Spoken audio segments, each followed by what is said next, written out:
Other name making news this week is Tesla CEO Elon Musk, who announced that he's going to become a Texan, or he has become a Texan. This is a move that could have major tax savings for him. And it's really a trend for billionaires, moving to states with fewer taxes and regulations. Here's exactly what Musk said. I think we want to be cautious about the gradual creep of regulations and bureaucracy. The rules and regulations are immortal. And if we keep making more of a year and do not do something about removing them, then eventually we will be able to do nothing. This is very important, and I think not well appreciated. This is sort of like the slow boil of the frog. You know, his frog doesn't jump out because it gets just slightly hotter each year. We should be aware of this, I think, particularly at the state level. Joining us now to talk more about this is Ben Steverman, who covers wealth and taxes for Bloomberg. And Ben, this is really a perfect story for your beat. It sounds fairly easy to leave a state like California or New York for Texas, in Elon Musk's case, California for Texas, but it's actually pretty complicated. Explain what's involved here. So it's not just about changing your voter registration or your driver's license or even spending more time outside the state.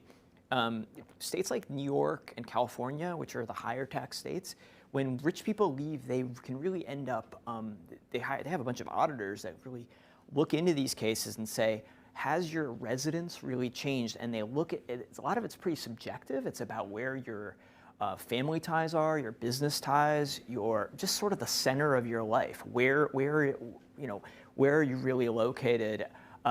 If you're spending most of your year on a plane, where do you want to come home to in the holidays, for example? Okay, really interesting that it's subjective. So in Elon Musk's case, he's going to have to disentangle himself from his California contacts to the extent that the center of his life moves to Texas. What would they be looking for in his case? Well, the thing about Elon Musk is he has 5 teenage sons that he shares custody with. They're presumably going to stay in California. So that's one sort of strike against him. But the point really is you need to make a break and really start a new home somewhere else. So they're going to be looking to see what is he going to do in Texas to put down roots there in terms of real estate. Where are his really valuable items? I don't know if he's into art or into heirlooms, but where are those things located? Is he moving them? He did move his family foundation to Texas, so that's one sign. That was one sign even before he announced this move that he was making some of these little steps that you need to make. But there's just a lot of different things you need to do, and the thing is, these audits can take years. And so it's hard for people to say leave and then come back, because then they're like, well, you never really left. Good point. So during that interim, while the audit is taking place, he's got to make sure that he's in Texas the whole time, and it looks that way. One thing you point out in the story you wrote is that California non-residents are still subject to taxes on income that comes from California sources. So when I think of Tesla, I know that their headquarters are in Fremont, California. There's a big factory there. Is that going to be problematic for Elon Musk? Well, I think that could be problematic for him if he becomes a non-resident. It could also keep him as a resident. I mean, if he's constantly flying into San Francisco or LA to talk to SpaceX engineers and talk to Tesla engineers, then California is going to say, hey, maybe you're a part-year resident or you're a full-year resident and you really haven't left. But the rules on where that income comes from, those get really, really complicated quickly. But I'm sure Elon Musk is still going to be paying some California taxes because he has some investments there, and that's probably going to persist. It's really a question of whether Elon Musk has really moved because of taxes or because of some of these other regulatory issues or the fact that he's building all these facilities in Texas. It's possible he won't actually become a non-resident of California officially. Maybe he doesn't even want to try, but he's going to be spending a lot of time in Texas, that's clear. Interesting. There will be a lot of attorneys and accountants hired as well, I'm sure. Yes. We mentioned California.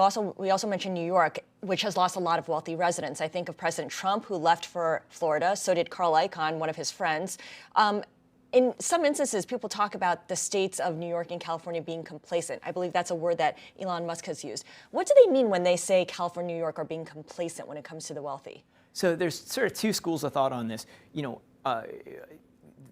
One idea is if you raise taxes on millionaires and billionaires, they're going to leave, and then you're going to lose a lot of revenue. And so one of the worries in these states' capitals is, all these wealthy people leaving, is this going to hurt our budgets? Is it going to hurt our revenue in our states? If you actually look at the statistics, wealthy people move less often than other people, which makes sense because if you're wealthy, you kind of live wherever you want to live, and you're probably not going to be deciding that based on taxes. But I think that there's a concern that maybe COVID has changed that, where people can live wherever they want to live, and that a lot of these moves have been accelerated by the pandemic. A lot of things have been accelerated, including this. Ben Steverman, thank you so much for joining us. Renita, this is such a fascinating story, especially since you see so many people already leaving high-income states like New York, like California, because the cost of living is just not sustainable. It's not. And they're moving to other states. I don't know that people are necessarily moving to Texas or New Hampshire or Florida, where there is no income tax, at least at a state level, but they are leaving for lower cost areas. Right, they are. You can't dispute that. You really can't.